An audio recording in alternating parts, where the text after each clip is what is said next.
Well, hey guys, and welcome to a very merry edition of Coffee Talk.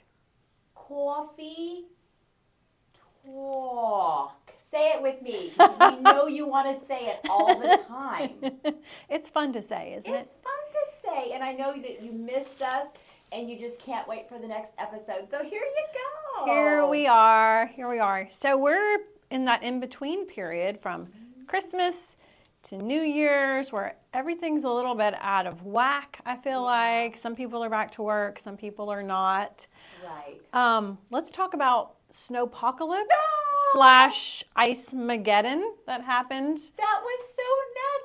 Literally came out of nowhere. Really. It was just like poof. Oh, it's snowing. Oh, the roads are closed. Oh, Surprise! surprise. Surprise! Yeah, so I was actually driving in it, had no idea.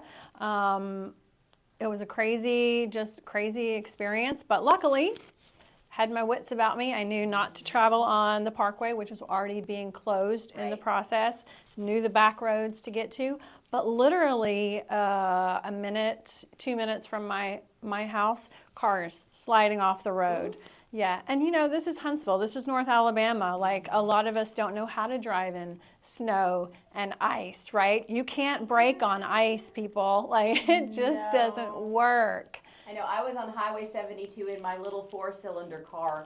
That was a little terrifying. You And should have had your big truck. I should have the DEF system in it. There was a recall on it, so we had to wait Okay. to get that fixed. Oh, So I was gotcha. in the Blueberry Okay. like this, going about 20. So anybody that was in front of me or behind me, my apologies, but sorry, not sorry. I No, want to leave same. lots of stopping distance because someone changed lanes right in front of me and fishtailed like a boss. I'm like, and that's why I'm going 20. Yeah, you have to. You have to drive slower Yeah. around here for sure, like super slow, like crawling almost speed.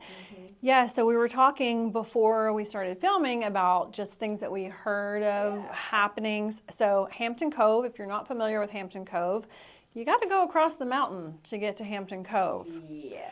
And so there's Governors, there's also Cecil Ashburn, both of which ended up being closed overnight. But a lot of people were trapped in that Yep. little pocket area.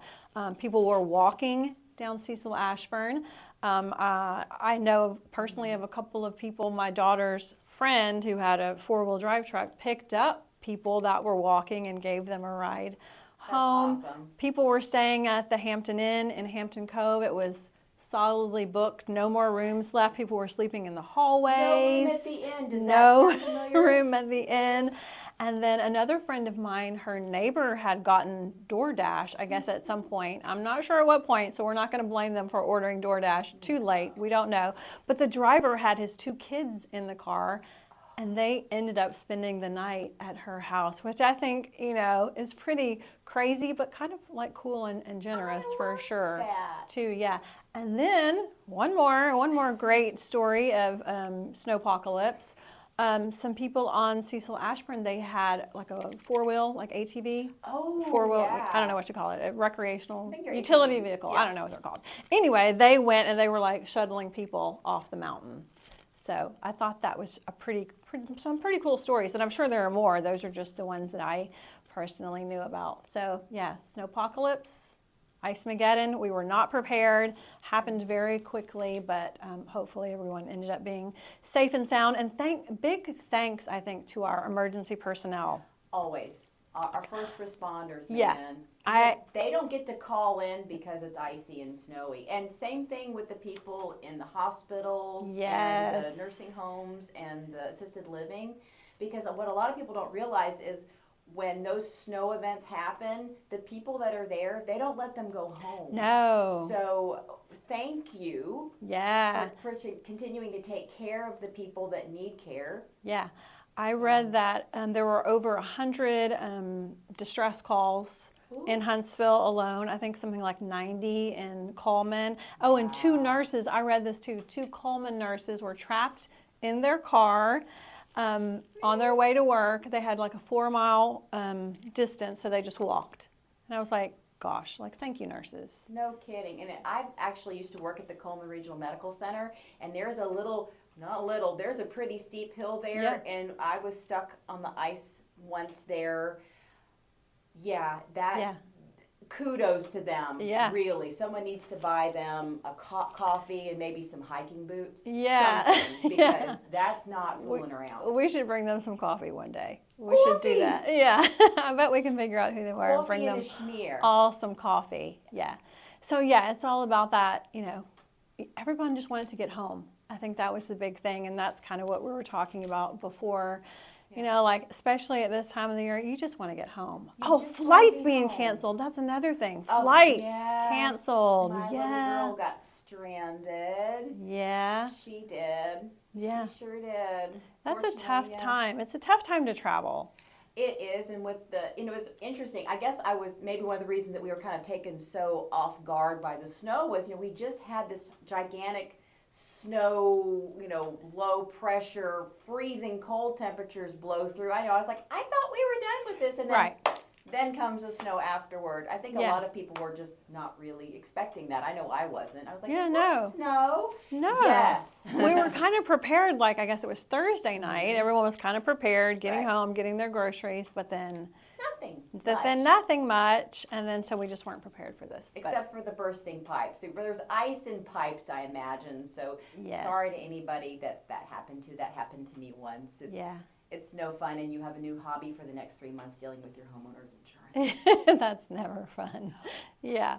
But yeah, getting home, that's always the challenge, isn't it? And there's no place like home. No place like home. And one of the things that I just have to really brag on North Alabama. One of the things I know that I hear from a lot of clients that I have that move here from other places, and you probably do too, Kim, is everybody here is so nice. I'm not Yes. used to this. Yeah. And, it's stories like Kim was sharing that just are like, yes, Yeah. they are. And it's just not that surface, hi, y'all, and holding the door. It's if you need something, Yeah. buddy, Absolutely. people are going to try to help you if they can here. And I know that was the first thing that struck me the first day I was ever in Alabama back in 1997. People truly are kind. And so it makes Yeah. me proud. I'm so happy that I live here. Really. Yeah. Southern hospitality. That's right. We love it. Yeah. So we always circle back to shoes. Yay! Shoes, shoes are important in this time of the year. You got to have your good winter shoes on, right? That's right. At least we're predictable. We Somewhat we are. predictable. We With both their shoes.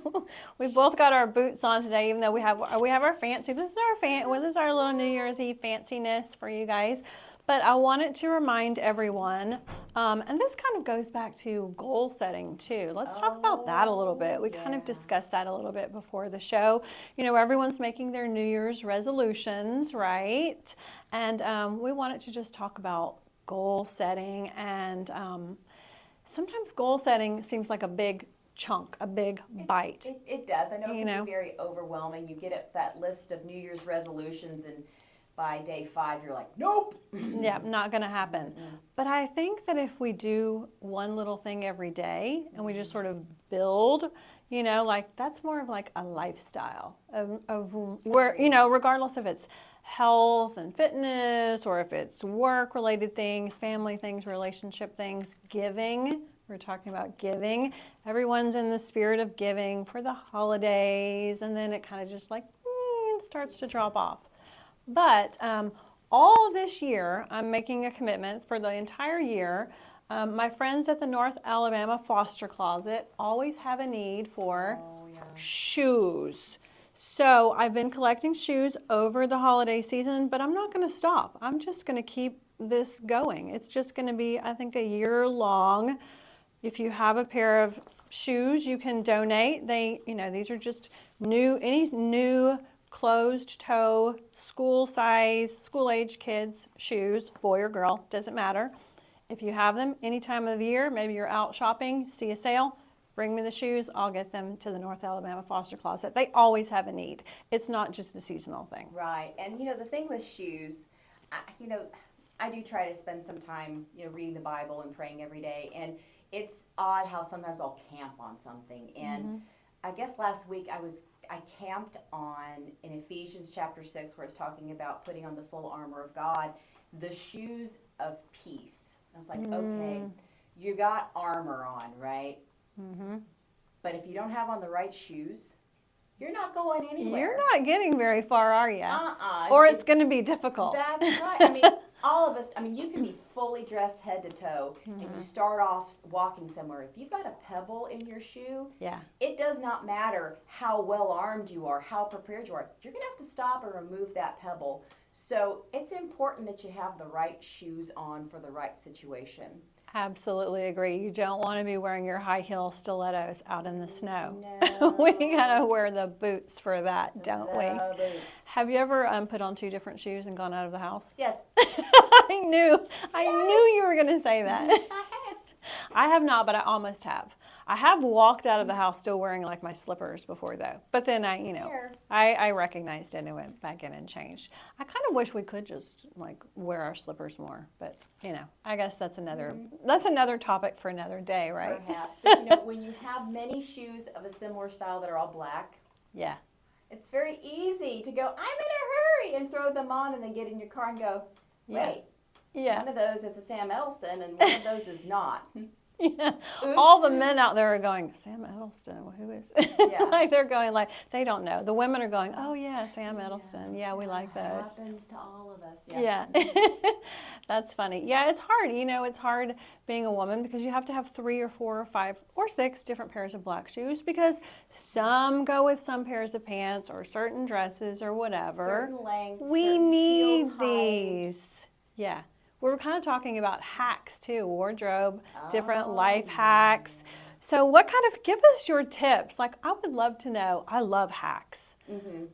So I love to know like when people make a recipe or something and maybe they use like a hack for like, maybe they use a box cake mix, but make it homemade, like all the hacks. Today I put on this jacket and I have not gotten the sleeves hemmed yet. So I was showing Erin, I use little hair ties. This is one of my favorite hacks. I would have never Because known. they do like scrunchy arm blazers now, like they're sewn Yeah, that way. So that's I true. just use little ties because this is a short girl hack. I have short arms, I have short legs, so I have to figure out ways to make things shorter to fit me. I So love that. hair ties, that is what is on my sleeves today. It's kind of like I'm a blackjack dealer a little bit too. I You know how they love put the that. garter? Sure. Yeah. Well, life's a gamble. She's just ready for it. There you go. Yeah. So anyway, send us your hacks. I think that would be fun. Yes, everybody can use a little bit of good advice this year. If you have a little tip or trick that makes your life easier, please share. Please share it with us. We would Please love to share. have your hacks and we can share them with everyone else. I think that'll be fun. Do you have a hack? I'm putting you on the spot. Can she think of a hack? I don't know. You probably have a lot of them that you're not even aware of. Well, okay, dry skin, it's a real problem this time of year. And I used to be, I don't do it anymore, but I used to be a big keto person. So I always had coconut oil around. Oh, I love coconut oil. Coconut oil is a great hack because it will not only moisturize, but it has some antibacterial properties to Yeah. it. And so it's good on the skin. You can swish it, because of course it's going to Yes, melt. it's called oil pulling. That's right, and it's very good for your teeth. Yes. Very good for your teeth. So coconut oil has a lot of really good hack-like qualities. So Yeah. keep it around. It's good stuff. I think coconut oil, apple cider vinegar, Yes. honey. I Yep, think if you, I like honey what too. about baking soda? Baking soda you can use for a lot of things too, right? Very useful. Very useful. I really got into making soda bread because I started watching the Great American British, the Great British Baking Show, whatever. British, that's a lot the to say. terrifying Paul guy, who everything had to be perfect. So I started making soda bread when I got home from And it was visiting her. delicious. Thank you. I made some more at Christmas for my youngest daughter because she didn't get any because she was in Boston. Ah, Boston. She took a whole loaf back with her. But anyway, yeah. So Okay. baking soda is good for that. You can use it to clean things without scratching your glass top. like Yeah, oven that's and right. You some can of use it your for all sorts bakeware. of things. Yeah. Yep. All right. Yeah. Let's talk more about hacks Hack next me, time. baby. Hack us up. Like, give us your best tips and tricks. All right. Well, again, this was our very special New Year's Eve pre sort of celebration. Happy Merry New Year's Eve. Merry New Year. I wore my fancy shirt. Love See, look at that. that fancy. All right, close us out, Erin. I don't think we're even going to take a break. This is going to be a one and done. Let's just close us out. What do you have to share with the people at home? Give us something. Give us something to chew on. To chew on. Yeah. Well, I know for me, and I think a lot of people this time of year, you reflect on what's happened during the year before, and you're looking forward. The Apostle Paul was very clear about you should let go of everything that was behind you. So all of your successes, but all of your failures, let that go, because we're supposed to press on and run forward on the race that we've been given. So I think it's really important to remember that your race is your race, and you've been given specific abilities, specific unique talents, anointings that other people don't have. So while it's human nature to compare yourself to someone else, you have to press forward on what your race is. So more than anything, I would say spend some time just thinking about where your talents are and how you can use those to give back. Yeah.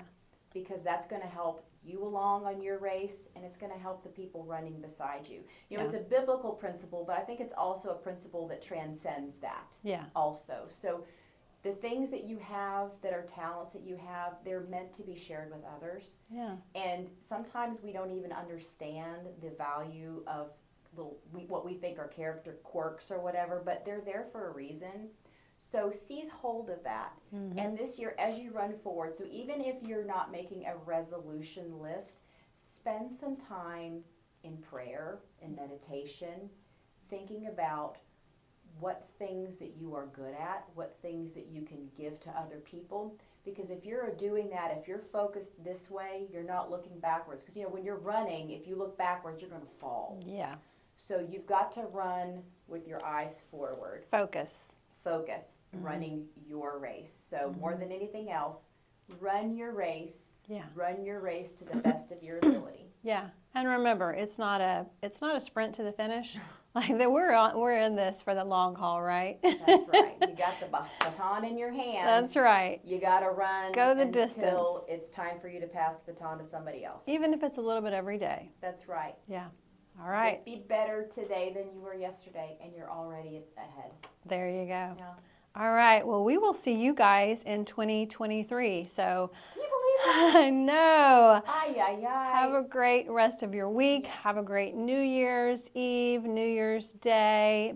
Be safe. Be safe out there. If you think people are fishtailing on the ice, sometimes people get a little bit overboard on New Year's Eve. If you don't have to be on the roads, don't be. Yeah. Stay home. Stay home. Put on your eating pants and stay home. That's what home is for. Yeah. Put on your good, what did you call them? Your eating pants. Your eating sweatpants, Your right? eating Your pants, New Year's Eve sweatpants. Okay. See you guys next time. Bye, y'all. Happy New Year. Happy New Year.